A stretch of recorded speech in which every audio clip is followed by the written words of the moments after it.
আছে না নাই? একটা প্যাকেট পাইলে ইমান শেষ।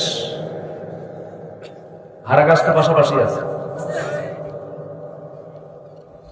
কষ্ট পাচ্ছেন নাকি?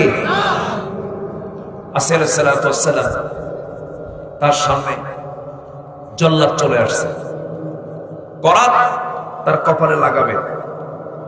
এমন সময় আসিয়া আলাইহিস সালাতু ওয়াস সালাম তিনি একটা দোয়া করেছেন। সেই দোয়াটা হলো রব্বি বিনিলি ইনদাকা বাইতান ফিল জান্নাতি ওয়া নাজ্জিনি মিন ফিরআউনা ওয়া আমালিহি। আয় আল্লাহ তাআলা, তুমি আমার জন্য বানিয়ে দেবে জান্নাতের মধ্যে একটা মাত্র ঘর, কিন্তু সেই ঘরটা হওয়া চাই তুমি আল্লাহ তোমার ঘরের দেওয়ালের সাথে, তোমার দেওয়ালের সাথে যেন আমার, তোমার ঘরের দেওয়ালের সঙ্গে যেন আমার ঘরটা যেন থেকে যায়, এবং ফেরাউনের অনিষ্ট থেকে তুমি আল্লাহ আমাকে বাঁচায় দাও। আল্লাহকে কত কাছে মনে করলে পরে এমন করে দোয়া করা যায়।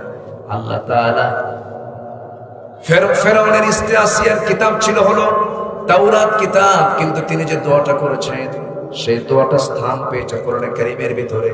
কারণ কিয়ামত পর্যন্ত উম্মতে মুহাম্মাদীরা যেন আসিয়ার মতো দোয়া করে। জোরে বলি সুবহানাল্লাহ। আমরা ঈমান নিয়ে মরতে চাই। মুনাফিকের জীবন দিয়ে কি লাভ?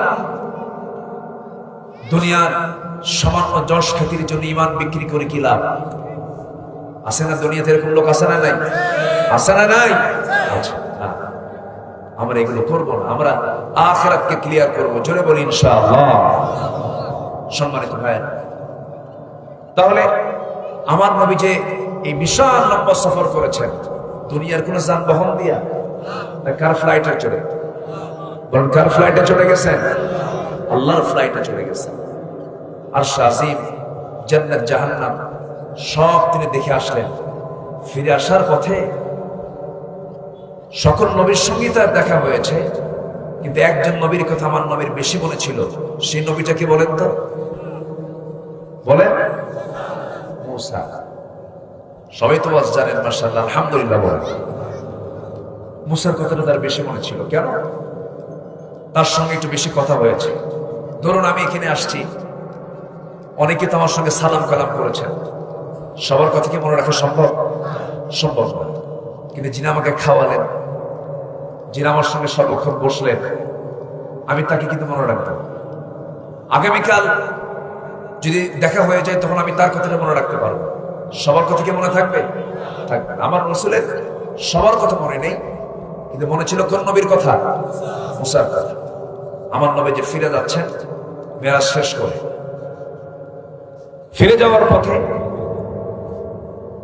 আল্লাহর পয়গম্বর মুসা তাকে আটকিয়ে দিয়ে বললেন, আল্লাহর হাবিব, আল্লাহ আপনাকে কি দিলেন? তিনি বললেন, আল্লাহ আমাকে আমার উম্মতের জন্য 50 ওয়াক্ত নামাজ দিয়েছেন। 50 সালাতান, 50 ওয়াক্ত নামাজ। তাই 50 ওয়াক্ত নামাজ আমার বিশ্বাস আপনার উম্মতরা পড়তেই পারবে না। মুসার যুক্তি কি ব্যাঠিক না সঠিক? মাঝে মাঝে কিছু বুড়া চাচাও আছে, আসর নামাজ পড়ে বলে এত ঘন ঘন নামাজ পড়া যাবার মাগি আছে না? এত বড় উজু পড়ে যায়। 50 ওয়াক্ত হলে তাহলে কি হতো? মুসা আলাইহিস সালাম বললেন, নামাজ কমাতেই হবে, আপনি নবী বড়, কিন্তু আমি মুসা নবী ছোট হলেও আপনার আগে আমি উম্মত চষাইছি। আমার জানা আছে এটা কোন জাত। আল্লাহু আকবার বলবেন।